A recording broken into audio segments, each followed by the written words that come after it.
Parkcast, the UK's original theme park podcast. Hello and welcome to Parkcast. It's episode 2. We've made it. We've come back for another one. Brilliant. We can still speak. We're still going on. We're still doing it. We were a little bit worried at first. We wanted to know that everything was going to be right for you guys, and now we are here, episode 2, and we've got our first theme for one of our episodes. Being at the time of year that it is, obviously, it's Eurovision season, and I'm pretty sure, Alex, you're quite into Eurovision. Just a little bit. I get the Eurovision vibe off you. Did you get that joke? Just a little bit. I tried. The only Eurovision joke I've got Actually available. went over my head. I tried. But there you go. But yes, we thought for this episode, as it's coming out, Eurovision time, why don't we do a bit of a theme park Eurovision special? Let's focus on some of those great European parks that you can go and visit that are quite easy to get to, that actually you might have not even thought that you could just pop over there for a weekend. But you can, and it's really easy. Really, really easy. Get on some new rides, and we'll talk about that a little bit more in a few moments. First of all, though, it's time for this. Highs and lows. So it's our highs and lows, it's the news, it's what's going on around in the world of theme parks right across the globe. What do you need to know? What news has broken since we were last here 4 weeks ago? Quite a few bits have changed, haven't they, Becca? We've had a few little bit of announcements and teasers for things to come in the future. So I'm going to start by taking you to Halloween time this year. Ooh, spooky time. So far away. Spooky season is so far away, but is it? Because some people think about it all year long, like me. Do you ever think that maybe you should get another hobby? Maybe so. Maybe I should take up, like, knitting. I don't know. That'd look weird, wouldn't it? Let's not do that. So let's talk about the very, very first thing from today's highs and lows, which is Universal's Halloween Horror Nights. It's a good thing. We've had some announcements already. Halloween, we now know 3 of the attractions are going to be at this year's Halloween Horror Night. 3 of the haunted houses, as they call them, but scare mazes to us Brits. And the first one is a return from last year's Halloween Horror Nights event, which was Halloween Horror Nights 28. God, we're on 29 this year. That's crazy. Big 30 coming up next year. I know. Tell me about it.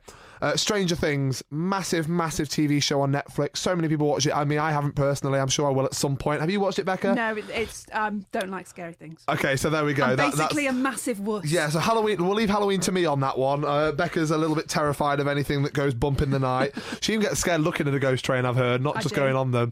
Yeah. So Stranger Things is the first attraction announced for this year's Horror Nights. It is going to be a brand new type of maze based on Series 2 of Netflix's Stranger Things series. It's going to have some twists and turns from the previous Stranger Things, but with some added dimensions, which sounds quite exciting. The maze was very, very good last year. I did go and check that out. Horror maze number 2 that was announced is Nightingale's Blood Pit, which is a scare maze themed to ancient Rome. Sounds attractive. It does. Nightingale's Blood Pit. Beautiful. Ancient Rome. Interesting concept for a scare maze right there. Let's go after the bloody history of Rome. Yeah, a little bit. I mean, I'm not going to try and do a Russell Crowe impression at any point throughout this speech, but it is going to be certainly very, very Spartan, I believe. Lots of togas. Lots of togas, yeah, toga chariots. party. That'd be great. I'm just thinking about my birthday inspirations for myself now. Yes, Nightingale's Blood Pit. And the final one, which was announced just this week, is a new attraction called Universal Monsters, which is going to focus on classic cult horror from years ago, such as Dracula, Frankenstein, The Wolfman, and many, many more. So I'm quite excited for that one. I think that'd be a nice little retro throwback. I mean, I'm absolutely not excited about it. You couldn't think of anything worse, could you? Do not do scare mazes. I promise you, Parkcast listeners, at some point this year, I will make sure I have a lovely audio recording of Becca going through an attraction, a horror maze. We'll go together. No. I will look after you, and I'm sure that people want to see that. If you do want to hear about that, get hashtagging #Parkcast and tell us what you want us to put Becca through, because I feel like Becca's giving me the evils in the studio right now. She is not happy about this. You know, every time I go to Blackpool, someone tries to get me in Passage del Terror. Passage del Terror. Passage del Terror. She can't even say it. She's not scared. Every single time I say it, there's absolutely no chance, especially given that I've heard that at the end of it, you run out into a pub. You do run into a pub. I mean, so everyone can just laugh at you. That's the dream, though, isn't it? Everyone to laugh at you, Becca. I'm sure we can. Make some arrangements, some spooky arrangements, but that's to worry about in September and October, not right now. Let's move on. That's a high for you, isn't it? That's very much a high for me. It's definitely Becca's low for this week. Also to announce that Hansa Park's Highlander Drop Tower. I'm not happy with any of this news so far this week. So far, not so good for Becca, is it? This is not my good news. Definitely not. I don't think you're going to like the general trend across they're all very, very dark themes for Becca on this week's highs and lows. But Hansa Park, Highlander, it's going to be the world's highest and fastest dropping gyro drop tower. Now, if you don't know what... I hate drop towers. I hate them. I absolutely love them, as you can tell, and I love the fact that Becca hates them. Highlander is going to be the highest and fastest gyro drop tower in the entire world. It's manufactured by Funtime. It will stand at 120 metres tall, which is 394 foot.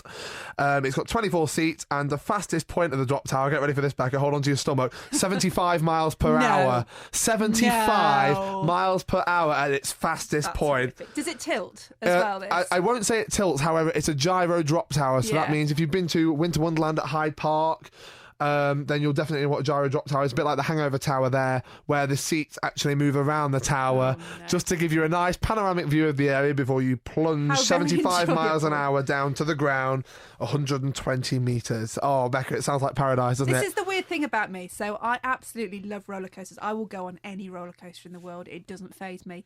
But I have a massive fear of heights. It's great. I hate heights. So a drop tower for me is just a no. And I've been on Apocalypse at Drayton Manor, and I've been on it for many years, since I was about 12, 30. When it opened, I've been on it, many years since then. And the last time I went on it was 3 years ago. And I have since vowed to never, ever go on a drop tower again, because I was that scared and Apocalypse was that intense that I've not been on one since. Just to say that times have changed since Apocalypse was built. Apocalypse is actually 54 metres. Highlander is going to stand at 120 metres.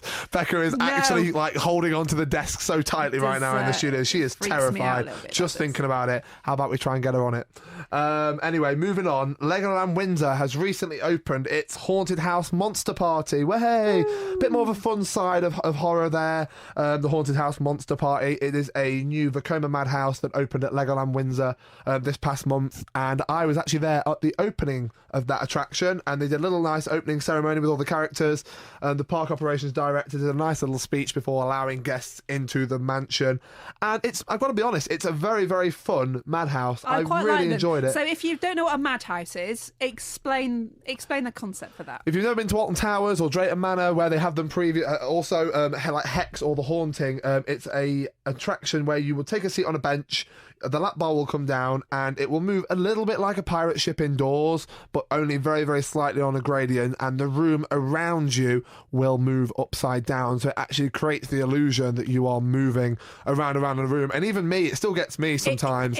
Even though you know what's happening, you're not going upside down. However, the illusion it creates it's not good for people with motion sickness, I've got to be honest, or travel sickness. It's not ideal, but it is a very, very cool, unique attraction, and it has the most addictive soundtrack in the entire world. If you go there, you'll see exactly what I mean. People are clapping along in the drum for the ride, and it's great. It's really good fun. It's really quite sweet and charming. It's not spooky and scary. It's very much targeted at the Legoland audience, and unfortunately, I guess it's a little bit of a low point. As much as the attraction's beautiful, and I could sit here talking about it all day, how much I really like it. It's a very, very new style Vekoma Madhouse. The low for this week, unfortunately, is that when the ride first opened on opening day of all times, within 3 hours of the park actually opening the ride, it did suffer quite a not so good technical delay, and it did cease operation for a good few days after that, unfortunately. Yeah, I've heard that it's been a little bit unreliable, that it one. has, yeah. It's a prototype version of ride from Vekoma, and it has had a few technical difficulties. I do believe they've kind of been ironed out now, but I guess for a new ride it is hard to cope with operational throughputs, but it's just a shame that it wasn't ready on time, and it did suffer quite a few faults, and a lot of people were disappointed on the opening week. So it is a shame. Things like this do happen. Just prepare that as much as you are going along for the opening of a new ride, that things can and do go wrong. Everything was checked. No one was involved in anything bad. It was just a technical delay. The ride went down, but I do believe as we speak that the ride is still operational and is definitely worth going to check out at Legoland Windsor. So in terms of it being a prototype, what's different about it? So it's mainly in terms of how the ride design has changed. It's actually got quite a bit of speed to it now, unlike some of the other Vekoma Madhouses that are actually quite old and quite dated now. There aren't too many new ones around anymore. So they do kind of lose a bit of speed as time goes on. So it's actually it moves quite fast. It is, the room around you gyrates very, very, very quickly. Actually, for a family attraction, but it's still good. It's still good fun. New type of lap bar system, and it's also got plexiglass behind you now, so you don't drop any loose articles behind you whilst on the ride, and you do remain seated. So yeah, it's just mainly technical modifications to the ride, but it's certainly hopefully going to give it a nice long life as the first of many new additions, as I'm sure to come at Legoland, with belief that some planning application has gone in to expand the park even further with maybe a new roller coaster. Ooh, speculation starting already. Teasing. Next bit of news, again, not on Becca's side, drop towers. Let's talk more about drop towers. Paulton's Park down in Southampton have announced that Tornado Springs, which is the new area that's due to announce early next year in 2020, has named its 2 new drop towers going into the park. Becca is absolutely cringing again. Called Windmill Towers. That's quite a nice name. Sounds friendly. It does sound very friendly. So the park is very much themed to kind of like the deep south of America. If you do go on Paulton's Park's Twitter, they have created an account just for the area, and all of the characters that you expect to meet in that area have their own Twitter accounts. It's really nice, actually, what they've been doing with that. I think that the whole building such a big expansion to that park, definitely. which I remember when I was a kid, Paulton's Park was a tiny little place, and it's really growing quite Massively. quickly. Yeah. But the fact that they are going into so much detail in terms of the characters and the theming, it's really nice to see. It's very special, and I'm sure as we get more announcements for the area later in the year as to what we can expect, it will be probably one of the nicest themed family areas in the country. Paulton's Park obviously opened the Lost Kingdom just a few years ago and is home to Peppa Pig World, if you're more familiar with that. And they do have some beautiful, beautiful park areas there, some beautiful landscapes, topiary, and rides as well. It's great for the families. I really recommend you go and try it out. And even if you're a thrill seeker, there's a couple of rides that will keep you entertained there as well. So yeah, that's Windmill Towers, new for 2020 at Paulton's Park in their new area, Tornado Springs. Final bit of news then today. Some people, it was a little bit of a low when it first happened, but now it is nothing but highs. Phantom Manor has reopened at Disneyland Paris, and we do have a few little teasers as to what to expect. Throughout the ride, there have been massive lighting and audio improvements. There have been some brand new paintings hung throughout the pre-shows and buildings, and generally the ride itself has had a complete refresh and refeel, but still keeps the initial Phantom Manor story that I know a lot of people know and love. If you've not been to Disneyland Paris, but you've been to some of the other Disney parks, similar ride to the Haunted Mansion style ghost ride, and it's fun for all the family. It's beautiful. It's got a really nice soundtrack, really nice storytelling, even more so with some more modern technology added to the ride. And also the station building with the bride is certainly something I recommend you keep an eye out when you do visit Disneyland Paris next. Phantom Manor officially reopens the gates. 999 happy haunts, room for one more. Exciting stuff. They're great. That was this week's Highs and Lows. Parkcast, the UK's original theme park podcast. Okay, so here we go. It's Eurovision week. It's Eurovision time. We're all excited. Some of us are. Some of us are having Eurovision parties. On Parkcast, we are doing a Eurovision special. And this kind of, I suppose it came to me because on the first episode, I asked you about the roller coaster that I thought you should just go and ride. In your opinion, what's the one you've just got to go and ride? And you said Shambhala in Portaventura. I did. And that stuck with me for a good 3 or 4 days, to the extent that my other half was actually sick of me mentioning it and booked us some flights And off to she went. Portaventura. And off she I went. went. And it was literally as simple as that. Very cheap flights. It was Ryanair, 20 quid return to Reyes. And we went and rode Shambhala. And it was every bit as awesome as you said, and it's now my number one roller coaster in the It's a world. beautiful it was ride. Amazing. At the front, at the Beautiful. back, it's just In the great. sunshine as well, it's picturesque. I mean, not all of Europe's covered in sunshine, but Portaventura is, and it looks gorgeous in the Barcelona sunrise. It was and amazing. sunset. So I thought, why not celebrate some of these European parks, some of them, which they are so easy to get to. And I think sometimes, we can spend a lot of time in this country travelling, 4 or 5 hours to a park in this country, when actually it's not that much more difficult to jump on a plane and go and visit somewhere in Europe for the weekend and get some new credits in and some new experiences. And I agree. Also, And to be fair, also in your car, you can access quite a lot as well, using the Eurotunnel or the ferries down there, the Eurostar too. There's a lot of ways to access a lot of different theme parks in Europe, and they are really, really affordable to do. Sometimes you can do just as many trips at the cost of of a weekend visit to Alton Towers as you can just to as many other theme parks in Europe if you really plan it well enough. So that's what we thought today we would do. Tied in with the Eurovision, we have decided we are going to pick 10 countries in Europe. Now, of course, there's many more than 10 countries in Europe, of course, and certainly in the Eurovision there is too. However, we are going to put each of these parks, we picked up different parks, shall I say, in each country, and we're going to put them all head to head and just give a little bit of an analogy as to what each park has and what you can expect from those parks in those countries.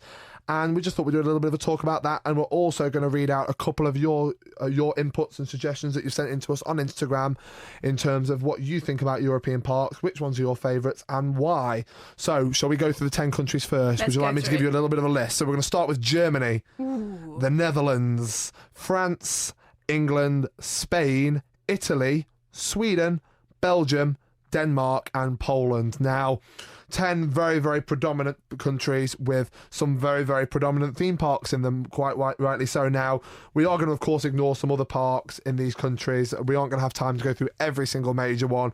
Becca and I have just picked 10 that we think you guys would really, really need to know about if you ever plan on visiting these countries. So, of course, let's start with England. Let's get our own country, our own native land out of the way, Becca, and let's talk about probably the most predominantly known theme park in this country, which is 39 years old, Alton Towers. Let's talk about Alton Towers, and of course it's many, many years older than that, but in terms of a theme park, Alton Towers located in Staffordshire. Some really, really great roller coasters. One of mine and Becca's personal favourites is Nemesis.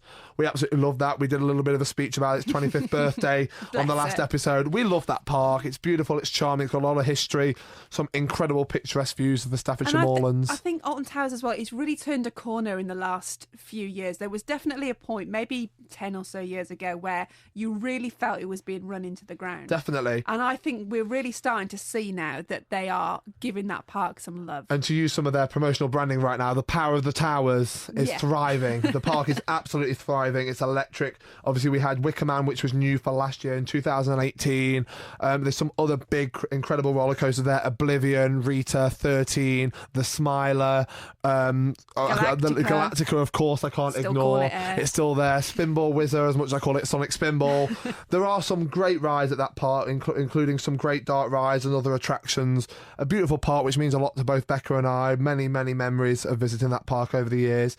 And certainly somewhere that if you do live somewhere within the United Kingdom, or you're listening to this elsewhere, you could be listening in Europe or any of the other continents across the world, definitely worth visiting Alton Towers. Very, very special park, the signature park in my eyes in England, and the one that we're going to throw into this heap of competition. Do you know the thing that annoys me about Alton Towers sometimes? Go ahead. When the Sky Ride's not running. It is, and it's a windy day. My legs. And you just know your legs are aching before you've started walking, aren't they? You know when you look up and you're saying there's no gondolas on that. Yep. And your heart just absolutely sinks. It you does. think, I'm going to have to walk all the way to I'm coming Nemesis, Valley. but it's a long walk, and I love how we both know which area we're walking to as well. We haven't even planned that. That's just great. That works out perfectly. Park number 2 to talk about. We're going to hop over the channel now, and we're going to head to Disneyland Paris in France now. Bonjour. Bonjour. Euro Disney, as it was commonly known back in the day. It is just Disneyland Paris now. Gosh, that park is 27 years old there. Again, older than me. I mean, we're talking... Sorry, Becca. I'm waiting for one that's...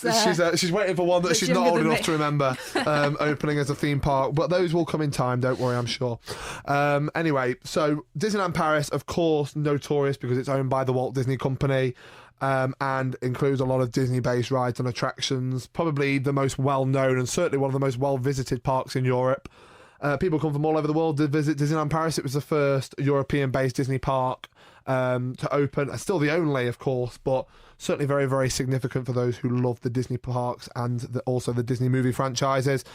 What do you think is the easiest way to get to Disneyland Paris? In my opinion, it's quite difficult because I think flying in Eurostar couldn't be quite an easy way. But if you don't mind having your own car and spending a few extra days, it's definitely worth doing the Eurotunnel, getting your car down there, getting some friends and family together. It really, really does depend. Prices can vary for the Eurostar. I tend to fly out of London Luton and straight into Charles de Gaulle, the airport located nearby Disneyland Paris. And is there good sort of public transport then from Yes, so if you actually get the Eurostar directly to Disneyland Paris, you hop off and you're actually straight into the parks. You're right there in the heart of the action, which is really, really worthwhile knowing from London St Pancras International. He's used his full title there. You can tell I work on the railways. Yes, definitely. Also, the Eurotunnel, you can get down there really, really straightforward. Folkestone down that way, down to Calais and drive up. It's about a 3.5 hour drive on the other side. You do have to take tolls though, so bear that in mind. It's about €22 per toll bridge, and you can cover 2 across the trip. Also, flying, as I say, I fly EasyJet, London Luton, across to Charles de Gaulle. Get some really, really cheap flights if you want to do that. But if you don't mind a little bit more expense, you can also go from Birmingham Airport, just to save yourself a little bit of extra money if you don't fancy travelling down to London. Disneyland Paris, again, really well-known resort. I recommend everybody goes to all these parks, but certainly Disneyland Paris if you've never been. Wink, wink, hint, hint over there, Becca. Wink, wink, hint, hint. Certainly somewhere that's going to be on her list at some point. I know, it does. That's the thing Disney really do lack. So they're high, intense roller coasters. They are more based on the magical fairy tales of Dreamland. Not Dreamland in Margate. No, that'd be an interesting contradiction right there.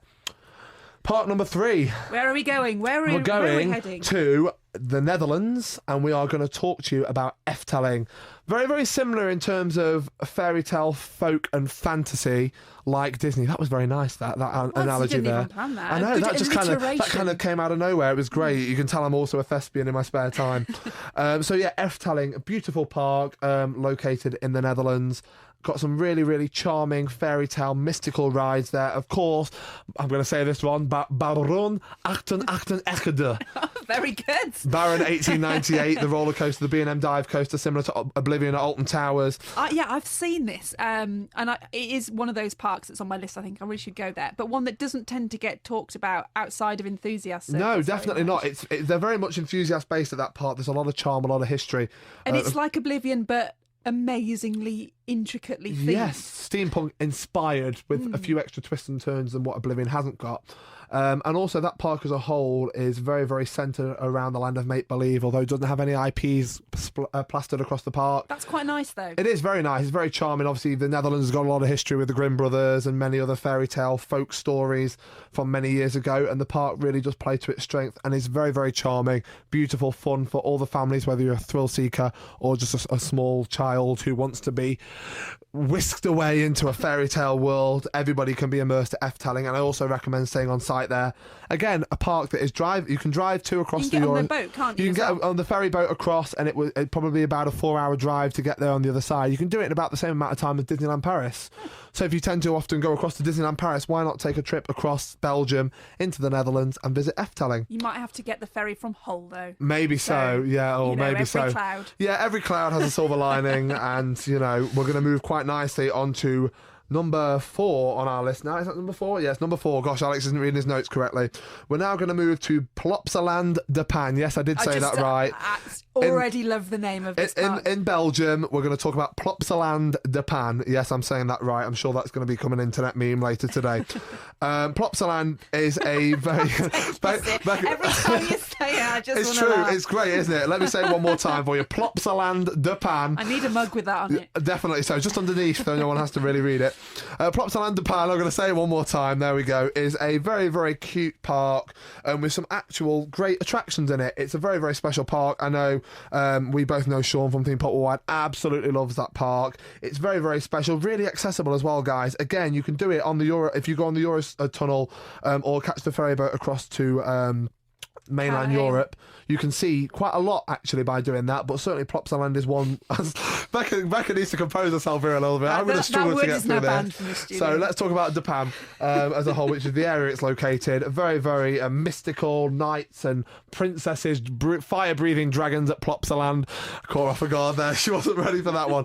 Just leave Becca for a moment while she composes herself. And yeah, definitely a park I severely recommend you go and check out very, very soon. Is it one for the sort of younger families, you say, rather than the It thrill is, yeah. seekers? It's a little bit like Paulton's Park in terms of it's got some very much family-based rides and attractions. However, there are a couple of little thrill seeker rides. I definitely recommend you go and check out there whilst you can. Right.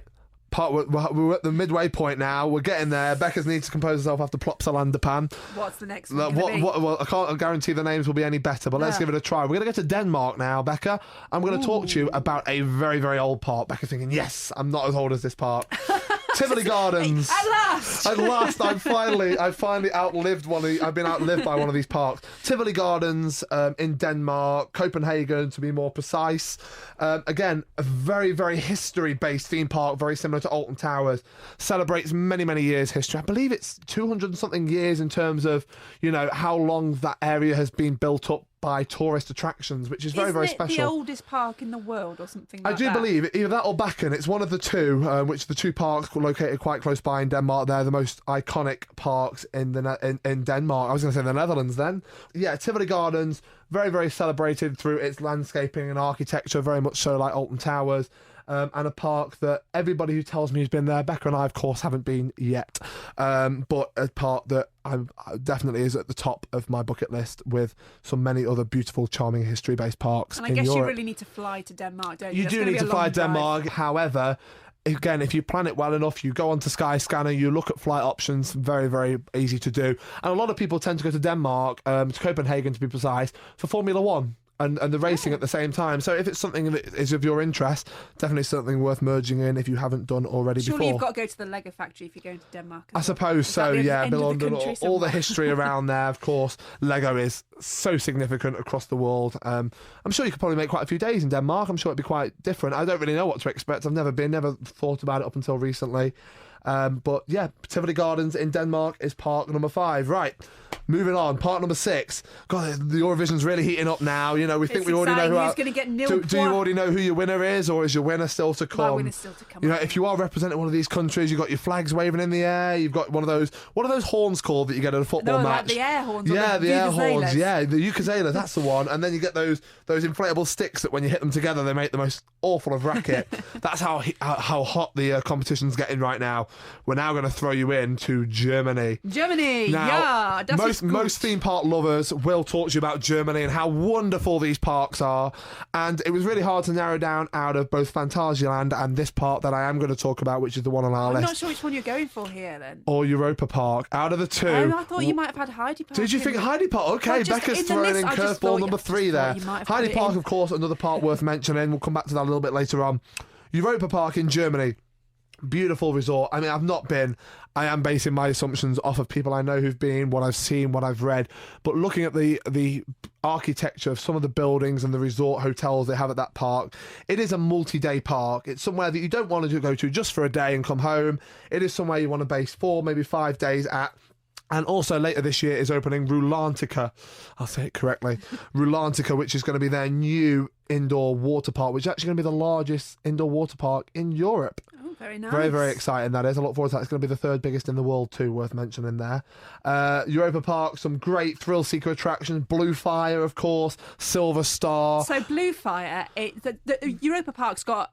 Is it owned by the Mack family? It is owned by the Mack family, who actually build a lot of roller coasters around the world. So they built Icon in Blackpool, obviously, and Blue Fire is similar in that. It's the prototype of what Icon became at Blackpool Pleasure Beach. They built a lot of big rides. They also built Helix at Liseberg, which again we'll come to later on. And I think there's a lot of debate, isn't there, between people who... Some people prefer Icon, and some people prefer Blue Fire. And you're in one camp or the other. Yeah, you are. If you've been on both roller coasters, I'd love to know your opinion. So please let us know using the hashtag Parkcast. Tell us your thoughts. Blue Fire versus Icon. That could be a debate for another day, maybe. Maybe so. So much to talk about. So much to cover. But yes, Europa Park, absolutely wonderful resort owned by the Mack family. They've built many rides and attractions across the world, from dark rides, boat rides, intense thrill coasters to small family coasters. There's so much under their bracketology, and what a beautiful place to have your own theme park than the home of the Mack family. Very, very special. And again, you can get low-cost flights, can't you? Low-cost flights. You can drive. It's a long drive. I wouldn't recommend it. It's cheap enough to drive. Or you can also fly into Switzerland and hire a car to get you there, or get a taxi. So worth bonus considering. Being some nice Swiss chocolate whilst you're there. Of course, maybe so. Always thinking about But food. then Milka chocolate. Think about this, Becky. You didn't plan this enough, did you? Lindt and Milka, of course, worth recommending whilst you're at Europa Park. Right then, moving on. We are now going to head over and get some sunshine in us, Becca. Becca's getting excited because she's just come back from there. She's checking out a tan. We're going to go to Portaventura in Barcelona, Spain. Part that we've both been to. Becca only just recently. Well, I went about 15 years ago. So a long time. A long time. And then you mentioned it last time and I was like, that's it. I'm It's been on going. my list to go back It's for happening. ages, but I've had this massive fear of flying. So I haven't been on a plane for 15 years. Uh-huh. And the last time I went on a plane actually was to go to Port Ventura. Wow. And I thought, I've got to get over this. I need to go back to that park. I need to go on Shambhala. And I'm going to let Becca describe Portaventura to you, considering she's so fresh off the sunshine of Spain and the plane itself. So go ahead, Becca, tell us a bit more. It's really interesting, actually, because the reason that I always wanted to go back to it was because I had this really strong memory of it just being really well themed. And that hasn't changed. So you walk in and the lands are all based on a part of the world. So you've got Mediterranean as you walk in, and it's not just, we're calling this area Mediterranean and that's it, we'll stick a few plants around. Everything fits that. So it's beautiful, and the music changes and the flooring changes. Then you walk into Polynesia and you've got palm trees, and again the music changes, and all the actors in that area. The atmosphere is insane. It just, as you move through each area, you are immersed into each of those lands, and I really remembered that from when I went last time, and I was really happy that actually none of that has slipped. And it's one of those kept that. It's really one of those strong. resorts you can visit whether you like roller coasters and rides or not. You can just walk around and see the shows. There's 13 different shows on daily at Portaventura. And I am a thrill seeker, so I don't tend to do the shows as much. I'm a roller coaster person. I go there for the roller coasters. And there's a certain roller coaster that I would like to certainly discuss that I know Becca is absolutely in love with, and that's Furious Baco. She's laughing because she knows that's the complete opposite. It's Furious Backache, as you like to Furious call it. Backache, because it's very much commonly known in the enthusiast that wasn't there the last time community. I went. So, and I know that you'd referred to it as Furious Backache, and I was interested to try it out. And I've got to be honest, I didn't find it as bad as I think you probably did, but I don't mind rattlers, so I'll go an old Woodies. It's a very and I'll rattly love them. coaster. Expect the further back you sit, the more intense the ride the becomes. left-hand side on the outer wing, a lot worse than the inner. Yeah. If you're on the inner seats, it's not so bad. The Very outer similar to seats, the Swarm at Thorpe Park, if you want to compare it to a type of roller coaster, except it has a very good launch. fast launch. That launch, I mean, I went on Red Force as well, which is at Fairyland, which I guess we can kind of say is part of it fits as part of the resort. World, It fits as part of the resort, the world. And you know, the launch on Baco is as intense as Red Force's launch. Definitely.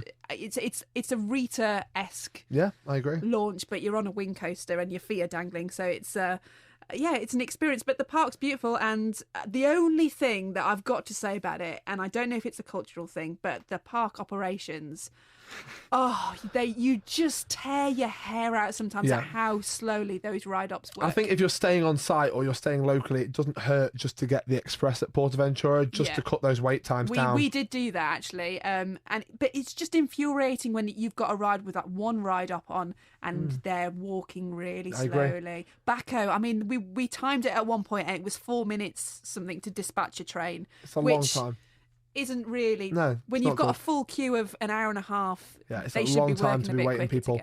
And the thing is, Portaventura is a beautiful resort. And one thing I would like to really touch on about both Portaventura and Europa Park. So Portaventura in Spain, Europa Park in Germany, they actually have something called Hotel Roulette. Are you aware of this, Becca? No. So this is quite a cool trend that they both seem to be doing, and I really, really like. So say you want to go and stay at Europa Park for so many days, or you want to go to Portaventura for so many days.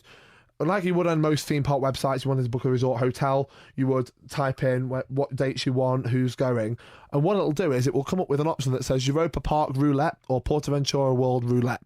And what happens is you actually don't get to decide which hotel you're staying in, because all the hotels are the same star class. Yeah. You don't actually get to decide. What happens is 24 hours before you go, you get a nice email to tell you which hotel resort you're going to be staying in. Sometimes you could be staying in one of the further away but still 4-star resorts. Sometimes you might be staying in the really top Portaventura hotel. Wow. You really don't know, but you actually cut the cost down of your stay just by doing that, because then they can just fill empty rooms where they need you to be. You're guaranteed a room. You're not going to have that struggle, but it's definitely something I really recommend. And they also do something else, which is really, really cool. So they also have both parks the same, because at the time they had 5 resort hotels each.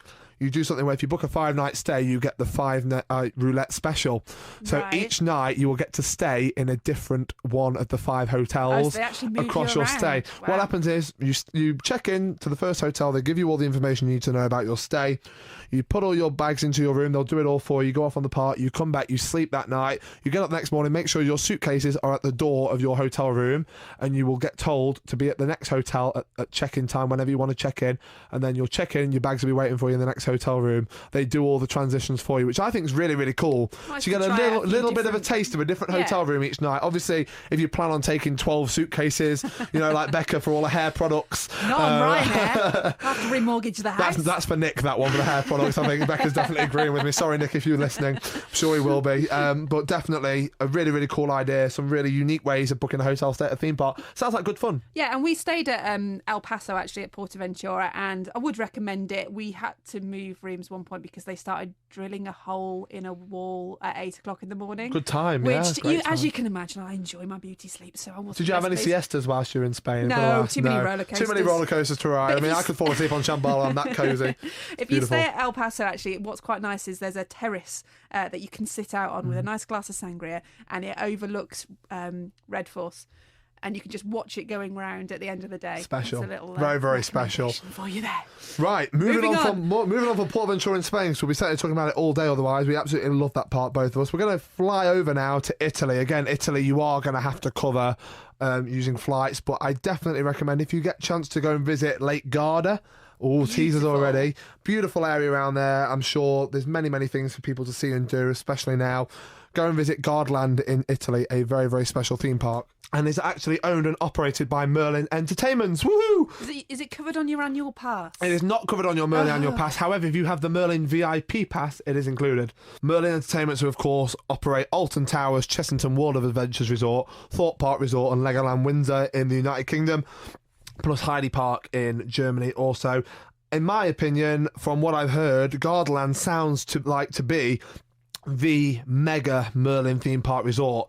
It's got a lot of big rides and attractions there. It's certainly the most significant, has the highest budgets thrown at it. Very, very special park, and also somewhere that I've heard does some of the most unique entertainment for a theme park anywhere in Europe. So I look forward to it's seeing one that. of those places that you just don't hear people talking about it No, you unless you don't. are in the enthusiast circles. Really, you don't ever hear people say, "I've got to go to Gardaland. Gardaland," but I do hear people saying, "I've got to go to Portaventura," but Yeah. not the same. It doesn't seem to have the And same. Gardaland is a knowledge. very, very special park. I know that in the morning they do a full entrance show on top of the turnstiles before the show begins. The park opens. There is, of course, one of the more recent roller coasters that opened there, Oblivion, the Black Hole, which is a little bit like They Oblivion at got the Alton Towers, inspiration for that but a part. massive, massive, massive new coaster there with some of the most out of this world cool theming. That any park has ever introduced. And Merlin, they do have a bit of a troubled reputation in the past with how they operate some of their parks, but they also have a great reputation in others for what they build and how immersive the things that they install to their new parks are. And Gardaland, I do believe, is to be the top of that chain in terms of operational parks that the company run. And yeah, definitely somewhere I would recommend going to see. It's a multi-day park as well. You can make a few days out of it there. And if you're in Italy, it's something definitely worth considering visiting. And I'm sure Becca and I mean, you've never been, I'm guessing, Becca. You've never been No, to but Gardaland. actually, I was looking to go even possibly this year for a summer holiday because there's a lot of the. The sort of European tour operators like Eurocamp, Canvas Yeah. Holidays, they have a lot of the campsites around there where you Yeah, can yeah. stay in the mobile homes or the pre-erected tents around Lake Garda. So actually, if you go on those, you can get a pretty cheap holiday Yeah. and stay in one of those And and get a then bit of go and thrills in visit as the well. park as well. And the sunshine makes it up for it too, just like it does in Spain. Yes. Right. And the pizza. Of course. The gelato. Yeah. That's all it is for Becca. The food and the coasters Always in no comes back to particular food. order. You like them both equally, don't you? Food and coasters. It's a tough choice. It's a very tough choice. What about eating food on a coaster? That'd be I've pretty got cool. a T-shirt actually that I wore to Portaventura and it says "Eat, sleep, and roller coasters," and pretty much that's all I need in my life. Yeah, literally. I mean, you miss sleep for roller coasters, I've heard though sometimes. Certainly from what you were saying earlier about dreaming about Portaventura. We are coming to the final couple of parks on our list now. I feel quite sad we're coming to the end of our analogy, but then we get to push them all head to head.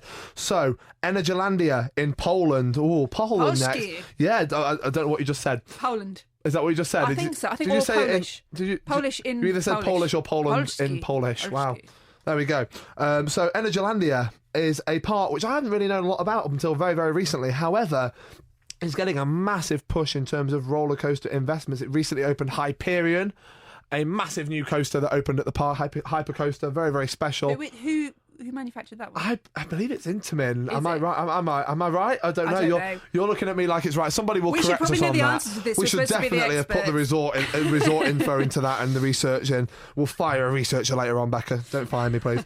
But no, we've heard a lot about Energylandia, and of course it is opening a RMC roller coaster, a Rocky Mountain Construction hybrid coaster, rather. Is this a new one rather than a new ride? rebuild? A new ride being built to the park.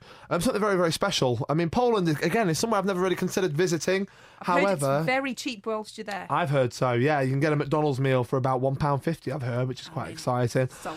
Yeah, that's it. Day made, straight away. But Energylandia in Poland, a park which is definitely on the up. It's getting a lot of good investment in there, and a lot more people seem to be visiting, and somewhere that we, again, have been told to recommend. There's yet to be a park that we've been told to stay away from. And we are finally at the last park of our list. We are at Liseberg in Sweden.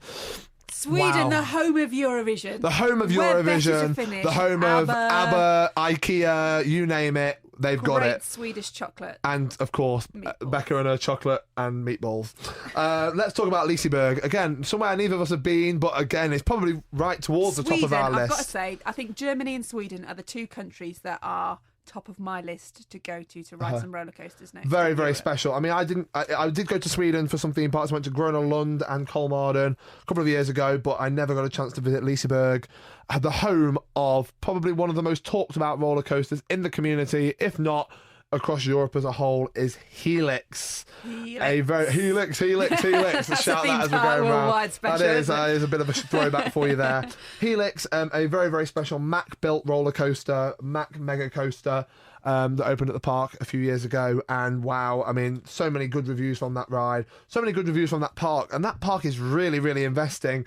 Unfortunately, the park recently has announced that Andreas Andersson, the man who is the operations manager of Liseberg, has moved away and is actually moving to the Tivoli Group, a man who has helped install a lot of great rides to that park as of recent. Of course, the B&M Dive Coaster that opened there very recently too. Very, very sad loss to the park because there's been a lot of major investment, but more and more people seem to be going to Sweden to ride roller coasters. It is getting a real name for itself. I mean, Gröna Lund. Gröna Lund is beautiful. Just a great accent. It's an amusement park located in Stockholm, which is at the side of the waterfront there, right in the city centre. And wow, they really know out there how to engineer some beautiful parks with some beautiful rides and immersive storytelling experiences. I always too. imagine like the Swedish are very good at operations as well. Yeah, they're on it. The rides don't really stop. They just kind of roll into the station and keep moving. Like, get on quick, otherwise you're not going to get on the ride. But wow, absolutely incredible. So there we go. We've made it through our 10 countries with coasters and parks. Germany, the Netherlands, France, England, Spain, Italy, Sweden, Belgium, Denmark, Poland, and Becca's personal favourite, Plopsalandapan. There we go. We've got it one more time. Just for the name. Now, all of these parks we've mentioned, of course, there are many, many other significant parks across all of those countries that we definitely recommend you go and try out. We just tried to pick one to represent each, a little bit like the Eurovision does when it picks a singer to compete for their proud nation. And generally speaking, some incredible, incredible theme parks. Even if you've not been, but you know a little bit about them, you know what to expect, certainly sound like somewhere you'd want to visit. So I put a little bit of an Instagram poll out earlier on today to find out what some of your favourite European theme parks, why you like them so much, and why you would recommend them. Obviously, you can imagine, because we've covered 10 of the most significant, some of those will reoccur.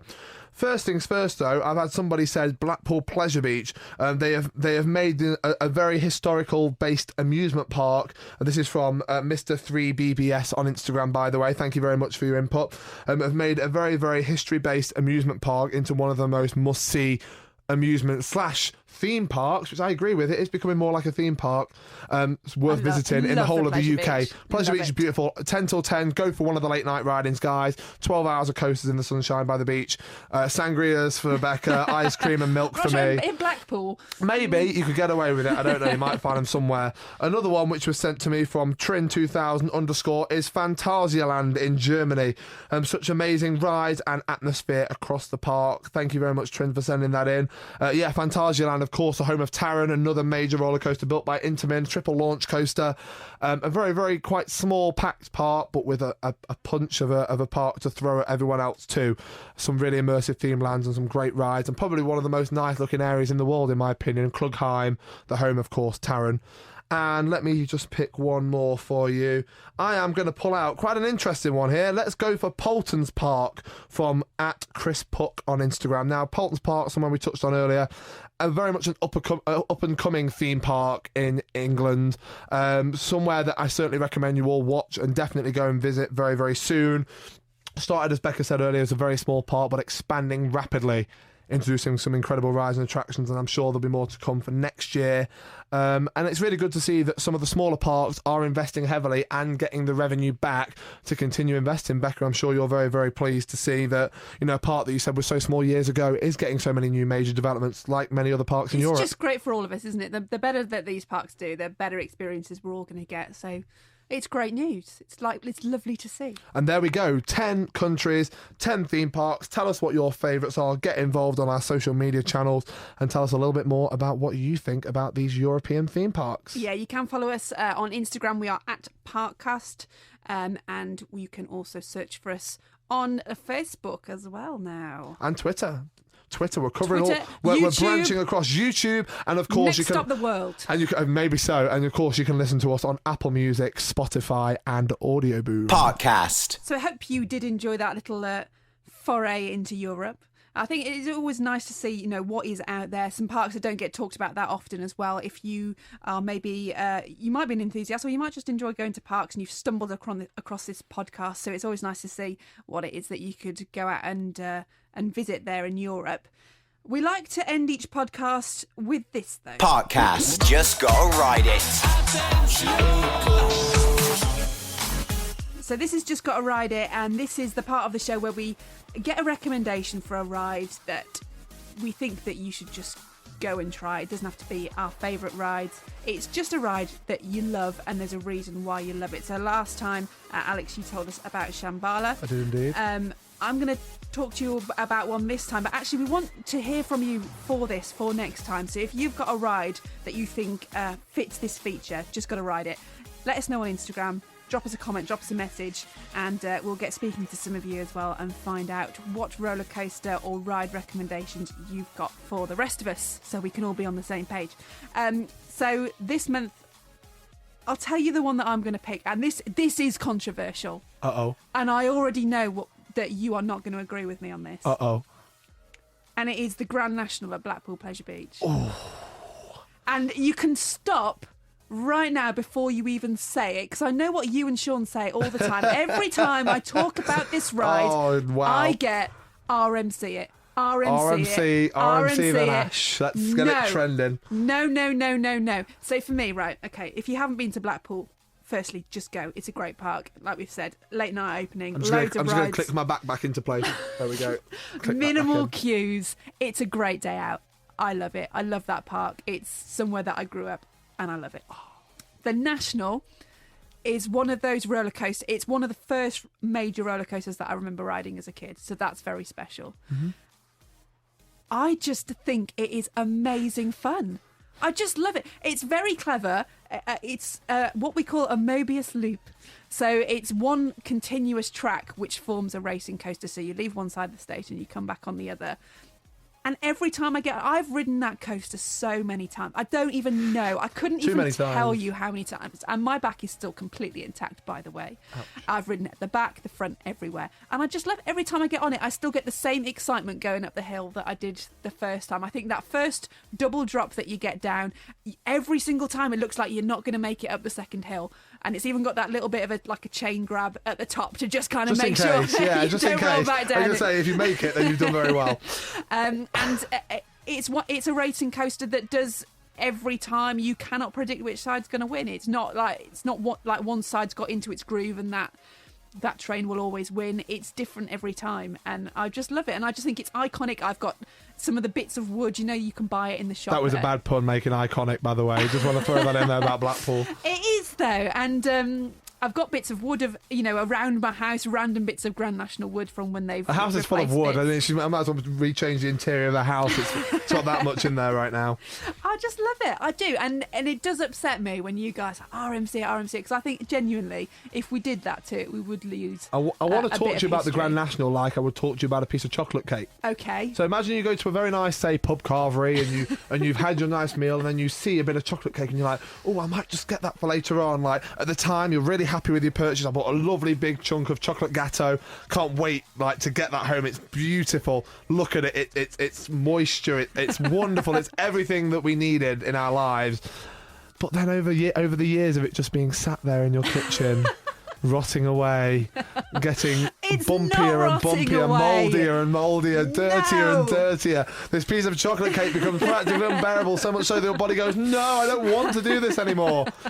That is my analogy of the Grand National. Thank you very much. You don't like the Nash, do you? I'm not at all. RMC for next year. You don't like rattlers. You're just too delicate. That's RMC the Nash. That's not RMC the Nash. That is absolutely not a hashtag. Get it trendy. That we're going to endorsing on this show. Very much two sides of the camp, I think, when it comes to. But generally, are you a Woody fan anyway? Yes, I would say so. Just I like to enjoy the ride rather than worry about what's left of me when I get off it. Certainly very good for Slimming World, though. I've got to say, if you want to shake some body parts about. Listen. The Nash is not the worst ride at Blackpool for shaking you around. That has to go to Infusion. It does. My other half loves Infusion, and he's just mental because the Nash is a much more re-ride. That's why I'm here for the podcast and not Nick, apparently, because of his opinions of Infusion. Just for that one reason alone. So there you go. That's my Just Got to Ride It. You can't change it. I've recorded it now. I've said it. You can't take that away from me. It's in history forever. It is. But if you've got one that you would like to tell us about, tell us why you love it so much, we'd really like to hear from you, actually. You can get in touch with us on our Instagram page. Just send us a little message and we will get you on the show. Exciting stuff. Very, very exciting. We can't wait to hear from you. Hope you've enjoyed it. This has been episode 2 of Parkcast. If you have enjoyed it, please give us 5 stars, give us a thumbs up and tell all your friends. And we will see you back again next month. See you all very soon. Have a great month. Parkcast, the UK's original theme park podcast.